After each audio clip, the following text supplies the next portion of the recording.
Bienvenidos nuevamente a El Faro de Lincoln y a este segundo episodio de El último viaje, un relato sobre una situación de colapso de la sociedad en la que Max, un padre de familia que se encuentra lejos de casa, se enfrenta a un escenario inquietante en el que una amenaza desconocida le obliga a tratar desesperadamente de regresar a su hogar para proteger a su familia en un mundo que parece desmoronarse. Ponte cómodo que comenzamos.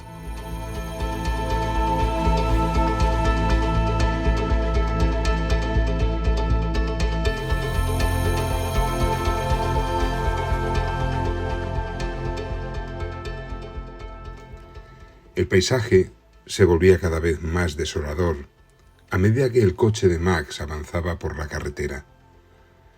La imagen de los campos salpicados de cadáveres de animales y las columnas de humo en el horizonte se repetían en su cabeza, pero mantuvo el pie en el acelerador y su mente aferrada a la idea de que su familia estaba esperando su regreso.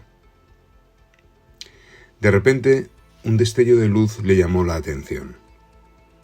Frenó bruscamente y el chirrido de los neumáticos rompieron el silencio.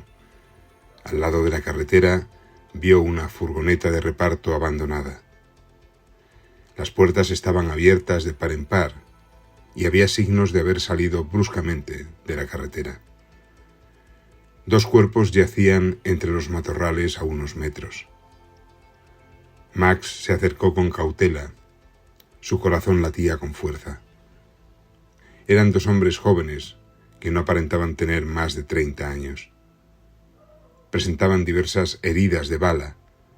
Por la posición que tenían, daba la impresión de que fueron abatidos mientras trataban de huir. La sensación de terror que sentía le empujaba a salir de aquel lugar. Sin embargo, Max no quiso marcharse antes de examinar el interior de la furgoneta. Allí encontró varias garrafas de agua y algunas cajas de comida enlatada que cargó de inmediato en el coche. También encontró una mochila con una radio portátil, que encendió de inmediato esperando captar alguna señal, alguna información. Después de unos minutos de estática, una voz emergió. Era una emisión clandestina, transmitida desde algún lugar desconocido. La voz era tensa, pero clara. Atención, este es un mensaje de emergencia. Las fuerzas enemigas han destruido varias instalaciones estratégicas y bloqueado las principales vías de comunicación. Se recomienda a todos los ciudadanos buscar refugio seguro y evitar las áreas conflictivas. Reiteramos, las fuerzas enemigas están utilizando tácticas de desestabilización global. Mantengan la calma y sigan las instrucciones de las autoridades locales. Max apagó la radio, sintiendo cómo se le erizaba la piel. Las piezas del rompecabezas comenzaban a encajar y a mostrar una imagen aterradora. Pero aún habían demasiadas incógnitas. ¿De qué enemigo se trataba? Rápidamente regresó al coche y se puso decididamente en marcha para alejarse de allí lo más rápidamente posible. A medida que avanzaba, el paisaje empezó a cambiar nuevamente. Las carreteras desiertas comenzaron a mostrar signos de actividad reciente. Barricadas improvisadas, multitud de coches abandonados y edificios destruidos, algunos de ellos aún humeantes. En una intersección vio un cartel colgado de un poste de luz que parecía un aviso militar. En letras rojas se podía leer: Zona de conflicto, avance con precaución. Max sabía que no tenía otra opción. Tenía que seguir adelante, atravesar el caos y llegar a casa. El camino estaba lleno de incertidumbres y peligros, pero la determinación era más fuerte que nunca. Con una última mirada al cartel de advertencia, pisó el acelerador y se adentró en lo desconocido. Unos kilómetros más adelante, divisó un nuevo grupo de personas que cruzaban un puente sobre la autovía. Serían unas 15, con aspecto asustado y cansado. Algunas de ellas estaban heridas, con vendajes improvisados y rostros marcados por el miedo. Max tomó la salida y se dirigió a ellos, tratando de obtener información. Se acercó a un hombre que parecía ser el líder del grupo. La expresión de su cara era una mezcla de indignación y desesperación. «Hola, ¿necesitan ayuda?», preguntó Max con voz calmada. El hombre asintió y extendió la mano. «Soy Andrés. Estamos tratando de llegar a un lugar seguro, pero es difícil con tantos heridos». Max les ofreció agua y algunos suministros que llevaba en el coche, de los que pudo encontrar en la furgoneta unos kilómetros atrás. Mientras distribuía la ayuda, Andrés comenzó a hablar sobre la situación. «Esto es mucho peor de lo que parece. Según lo que sabemos, las grandes ciudades están bajo control de milicias y bandas armadas. El gobierno local ha perdido el control y el pánico se está extendiendo. Y esto no pasa solo aquí. Se dice que también está pasando en otros países europeos. Hay mucha desinformación y caos por todas partes. Nadie sabe con seguridad lo que está pasando». Max escuchó atentamente, tratando de asimilar la gravedad de la situación. «¿Qué puedes decirme de esas milicias? ¿Quiénes son?». «No lo sabemos con certeza», respondió Andrés. «Parecen ser grupos de mercenarios, pero hay otros grupos que con toda seguridad forman parte del ejército. Ambos actúan con una coordinación y recursos que no se explican fácilmente.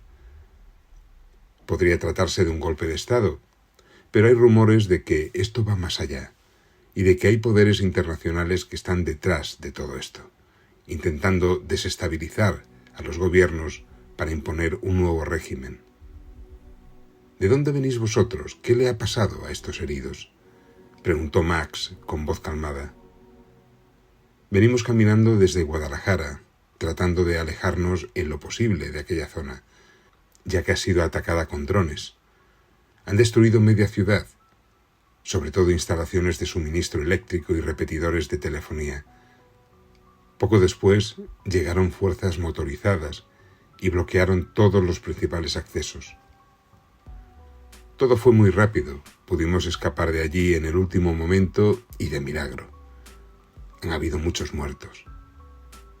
También sabemos que después de controlar la ciudad, rociaron con algún tipo de gas letal toda la ruta hasta Madrid. Supongo que para asegurarse de no tener sorpresas». Max sintió un escalofrío. Recordó la transmisión de la radio y las palabras de advertencia. Ahora entendía la razón de los cadáveres de animales por todas partes. La idea de una conspiración a escala global era aterradora, pero encajaba con lo poco que había visto y oído hasta ahora. «¿Tenéis algún plan?», preguntó Max, intentando mantener la calma. Andrés suspiró. «Estamos tratando de alejarnos de esta autovía y de llegar a la zona de Medinaceli. Es una distancia muy considerable. El camino es peligroso y no sabemos en quién confiar, pero nos han llegado rumores de que la ciudad es todavía segura y de que allí hay militares leales que están tratando de formar un grupo de resistencia». Max asintió, entendiendo la difícil situación en la que se encontraban. «Yo voy hacia Barcelona. Intento llegar hasta mi familia. Si hay algo que pueda hacer para ayudar». Andrés le dio una palmada en el hombro. «Gracias, nos apañaremos. Regresa con los tuyos. Solo te sugiero que tengas cuidado. El camino hacia donde te diriges no es seguro. Hemos oído que las carreteras principales están bloqueadas y patrulladas por grupos armados. Te aconsejo que salgas de la autovía cuanto antes y que te desvíes por caminos secundarios». Max agradeció la información y volvió a su coche, consciente de que su viaje sería aún más complicado de lo que imaginaba. Se despidió del grupo, deseándoles suerte, y retomó su camino, decidido a seguir adelante. Mientras conducía, las palabras de Andrés, la imagen de milicias y bandas armadas tomando el control, la sombra de una conspiración global y la fragilidad de la situación resonaban en su mente. El mundo había cambiado en un abrir y cerrar de ojos, y ahora, más que nunca, tenía que encontrar un camino seguro hacia casa. Las horas pasaban y la noche estaba al caer, por lo que decidió parar a descansar en una zona que permitía ocultar el coche cerca de la carretera. Max estacionó el coche al lado de una antigua gasolinera abandonada. Su cuerpo cansado y la tensión acumulada en cada músculo de su cuerpo le pedía a gritos que parara. Pero sabía que el descanso sería breve. No podía permitirse detenerse demasiado tiempo. El lugar estaba desolado, los surtidores inutilizados y las ventanas del edificio completamente rotas, con claras señales de que había sido saqueado. Alrededor, el silencio era inquietante. Decidió probar suerte con la radio portátil una vez más, la que había encontrado horas atrás en la furgoneta abandonada. Se acomodó en el asiento, girando el dial en busca de algo de información. Las emisoras no emitían nada, pero entonces, entre interferencias, surgió una voz masculina firme. Max ajustó el volumen y escuchó atentamente.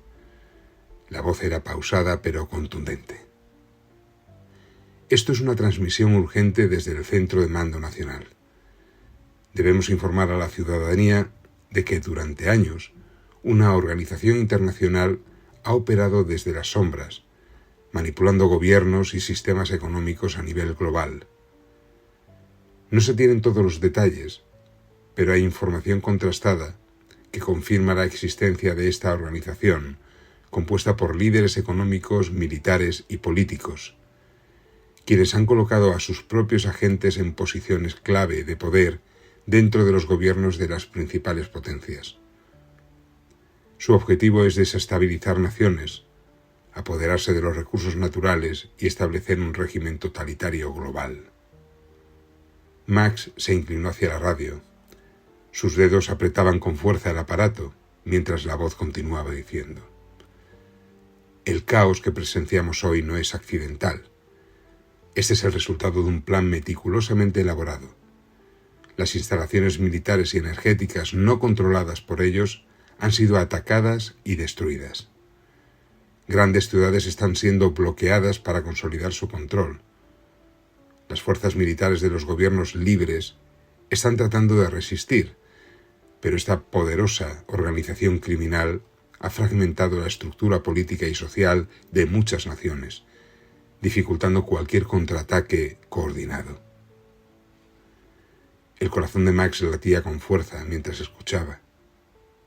El mundo que conocía se desmoronaba, y cada palabra de la transmisión parecía confirmar lo que había intuido en las últimas horas. La voz hizo una pausa breve y luego añadió: «A todos los que escuchan, tienen que saber que no están solos.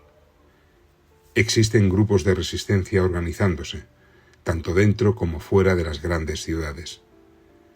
La situación es muy confusa, por lo que es crucial identificar a los verdaderos aliados y mantenerse alejados de las áreas controladas por las milicias. Hay refugios seguros en regiones apartadas de las grandes ciudades. Mantengan la esperanza, porque aunque estos días sean oscuros, todavía podemos luchar por la libertad». La transmisión se cortó abruptamente, dejando un eco de estática. Max permaneció inmóvil, intentando procesar lo que había escuchado. No había nombres ni detalles claros, pero la narrativa era aterradora. Si todo era cierto, entonces el mundo entero estaba atrapado en una red que había estado gestándose durante años. Respiró hondo, sintiendo como una nueva capa de incertidumbre se instalaba en su mente. Miró el horizonte, donde las columnas de humo seguían alzándose como testigos mudos del caos. Sabía que su prioridad seguía siendo llegar a casa, pero ahora el viaje tenía un nuevo significado. No solo estaba cruzando un país en situación de guerra para proteger a su familia, sino también para sobrevivir en medio de una batalla invisible por el futuro del mundo. Max intentó descansar un poco en el asiento trasero del coche, pero no podía dejar de pensar en lo que ocurría. ¿Cómo había sido posible que nadie se diera cuenta hasta ahora de lo que se estaba preparando?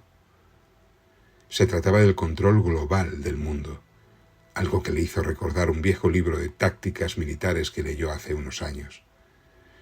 En él se explicaba que el invadir con éxito un territorio extenso como el de un país necesitaría pasar por diversas fases estratégicas cuya planificación y ejecución tomarían mucho tiempo, ya que deberían contemplar tácticas militares, científicas y psicológicas muy complejas.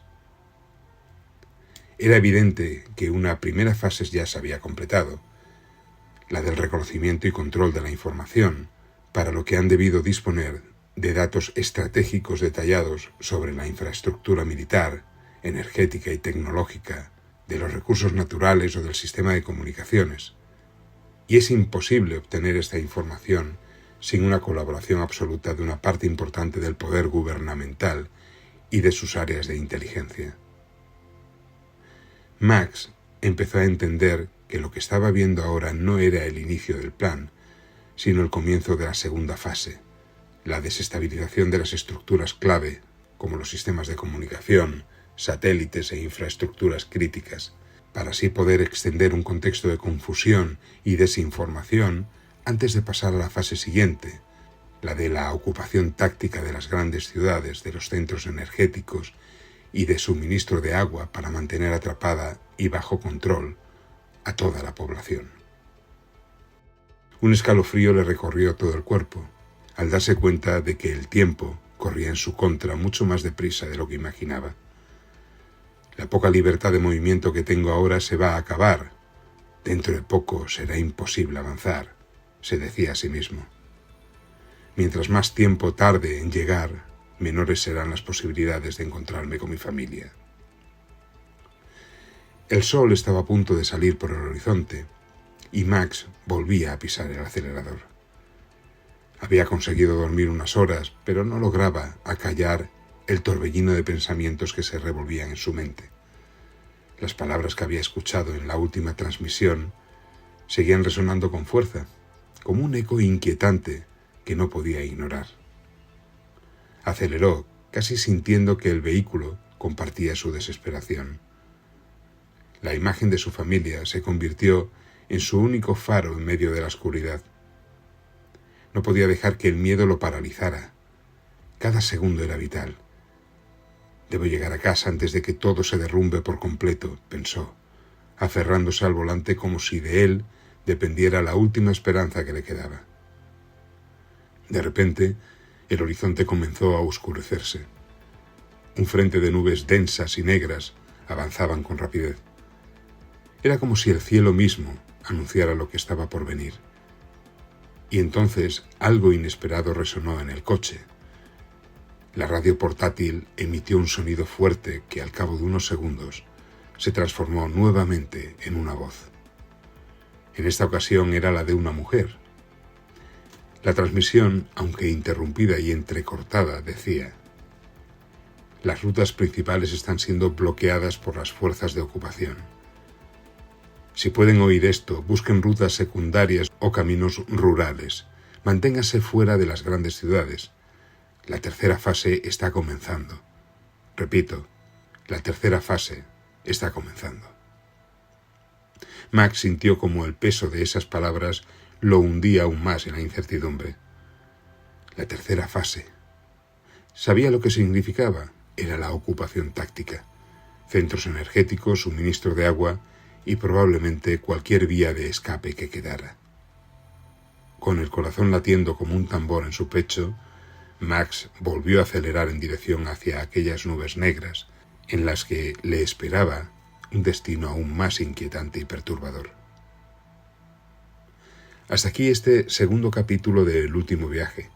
Muy pronto seguiremos acompañando a nuestro personaje en este intento desesperado por regresar junto a su familia.